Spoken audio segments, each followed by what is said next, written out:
Assalamualaikum warahmatullahi wabarakatuh. Sebelumnya perkenalkan, nama saya Badala Rumpilawati, NIM 2419026, Prodi PIAUD A.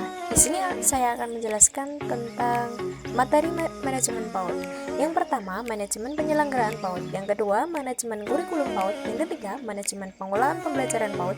Yang keempat, manajemen peserta didik lembaga PAUD. Yang kelima, manajemen penilaian PAUD. Yang keenam, manajemen tenaga pendidik dan kependidikan PAUD. Yang ketujuh, manajemen sarana dan prasarana PAUD. Yang kedelapan, manajemen desain lingkungan PAUD. Yang kesembilan, manajemen hubungan PAUD. Yang kesepuluh, manajemen hubungan masyarakat PAUD. Yang kesebelas, manajemen pengawasan atau supervisi PAUD. Manajemen penyelenggaraan PAUD. Dalam mendirikan suatu lembaga PAUD, ada beberapa hal yang perlu disampaikan. Untuk persyaratannya seperti kurikulum, kedua peserta didik, ketiga tenaga kependidikan, keempat sarana prasarana, yang kelima administrasi, yang keenam sistem evaluasi. Berikut adalah hal yang harus ada di dalam mendirikan suatu lembaga PAUD. Selanjutnya, yakni mekanisme dalam pendirian lembaga PAUD. Seseorang atau yayasan yang ingin mendirikan harus memenuhi berkas-berkas seperti surat domisili, yang kedua program kerja PAUD selama 1 tahun pembelajaran, yang ketiga surat persetujuan masyarakat setempat melalui pengantar RT dan RW, yang keempat surat rekomendasi lurah, rekomendasi dinas pendidikan kecamatan, rekomendasi camat dari dinas kecamatan setempat, akta yayasan penyelenggara. Tujuan pendirian lembaga PAUD hampir sama seperti visi dan misi dari sebuah lembaga yang akan didirikan. Misalnya, menjadikan anak usia dini untuk mengembangkan potensi yang dimilikinya. Dan dalam sebuah kelembagaan tidak ketinggalan yakni struktur kelembagaan. Struktur ini disesuaikan dengan kebutuhan masing-masing lembaga. Yang kedua, manajemen kurikulum PAUD. Kurikulum adalah jumlah pengalaman belajar yang dirancang di bawah tanggung jawab sekolah untuk mencapai tujuan yang ditetapkan. Manajemen kurikulum PAUD adalah pedoman utama yang dipakai sebagai acuan yang dilakukan secara efektif terhadap seperangkat bahan ajar untuk anak usia 0 sampai 6 tahun yang ditetapkan dalam proses pembelajaran. Tujuan manajemen kurikulum PAUD yaitu tercapainya pembelajaran yang memfokuskan terhadap peningkatan mutu KPM, mengembangkan SDM melalui acuan-acuan secara optimal, tercapainya visi dan misi. Yang ketiga, manajemen pengolahan PAUD. Pembelajaran pada anak usia dini sangat potensial untuk segera dilakukan secara sedini mungkin karena pada masa ini terdapat masa peka atau masa sensitif di mana anak muda menerima beragam rangsangan yang pengaruh dari luar diri yang diterimanya melalui panca inderanya. Selain itu, perkembangan kemampuan kognitif, bahasa, fisik motorik, dan emosi anak-anak juga mengalami kematangan dan perubahan yang cepat seiring dengan pengaruh dari lingkungan. Yang keempat, manajemen peserta didik lembaga PAUD.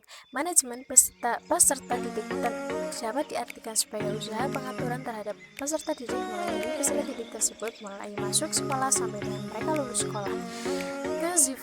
Fish mengartikan manajemen peserta didik ataupun personal administration sebagai suatu layanan yang memutuskan perhatian pada pengaturan, pengawasan, layanan siswa di dalam kelas dan di luar kelas seperti pengenalan, pendaftaran, layanan individual seperti pengembangan keseluruhan, kemampuan, minat, kebutuhan sampai ia matang di sekolah. Yang kelima, manajemen penilaian PAUD dalam rangka meningkatkan mutu pendidikan dan mencapai sumber daya manusia bermutu sesuai dengan standar kompetensi yang ditetapkan, maka perlu dilakukan penilaian proses dan berhasil belajar secara sistematis dan berkelanjutan. Penilaian merupakan proses pengumpulan informasi oleh guru tentang perkembangan dan pencapaian pembelajaran yang dilakukan anak didik melalui berbagai teknik yang mampu mengungkapkan, membuktikan atau menunjukkan secara tepat bahwa kompetensi yang telah ditetapkan benar-benar dikuasai dan dicapai anak didik. Proses penilaian merupakan bagian yang tak terpisah dari proses pembelajaran yang bersifat menyeluruh holistik yang mencakup semua aspek perkembangan anak didik, baik aspek sikap dan pengetahuan. Yang keenam, manajemen tenaga pendidik dan kependidikan PAUD. Manajemen tenaga pendidik dan kependidikan adalah aktivitas yang harus dilakukan mulai dari tenaga pendidik dan kependidikan itu masuk dalam organisasi pendidikan sampai akhirnya berhenti melalui sebuah proses, yaitu seleksi, penempatan, penghargaan, pendidikan, dan latihan pengembangan dan pemberhentian.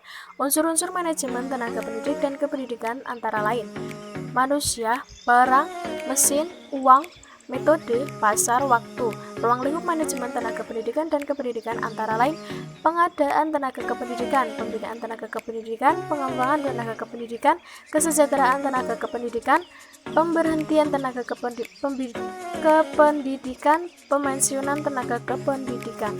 Yang ketujuh, manajemen sarana dan prasarana PAUD. Menurut Kamus Besar Bahasa Indonesia, sarana adalah segala sesuatu yang dapat dipakai sebagai alat dalam mencapai maksud dan tujuan.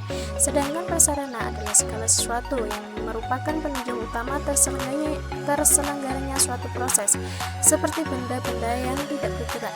Sarana adalah perlengkapan pembelajaran yang dapat dipindah-pindah seperti gedung, ruang kelas, meja, kursi, serta alat-alat lainnya.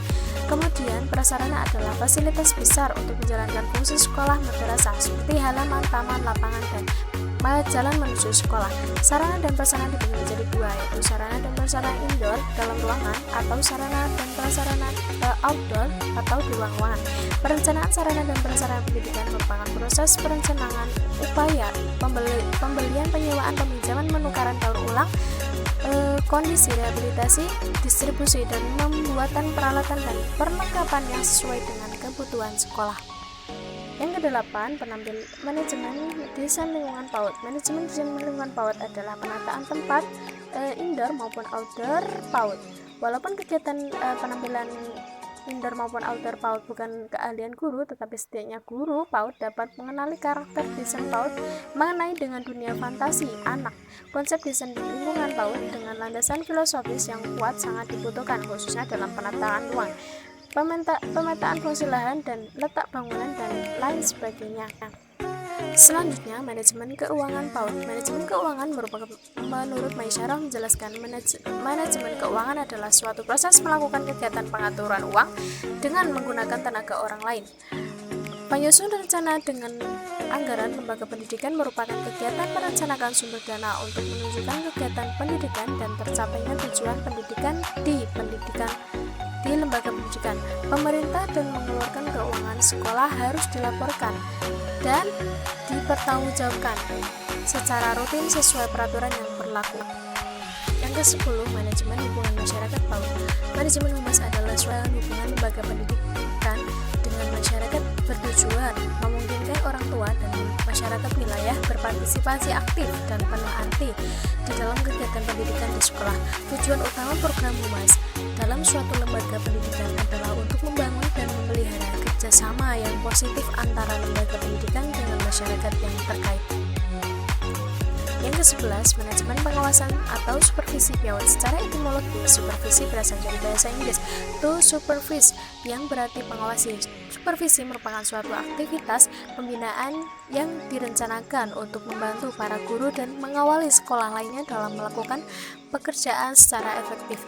Dalam melaksanakannya, supervisi bukan hanya mengawasi kinerja guru dan pegawai dalam menjalankan tugas dengan sebaik-baiknya sesuai dengan instruksi atau ketentuan yang telah digariskan saja, tetapi juga berusaha bersama guru-guru memperoleh informasi tentang bagaimana cara memperbaiki proses belajar mengajar. Cukup sekian. Thank you. Terima kasih. Wassalamualaikum warahmatullahi wabarakatuh.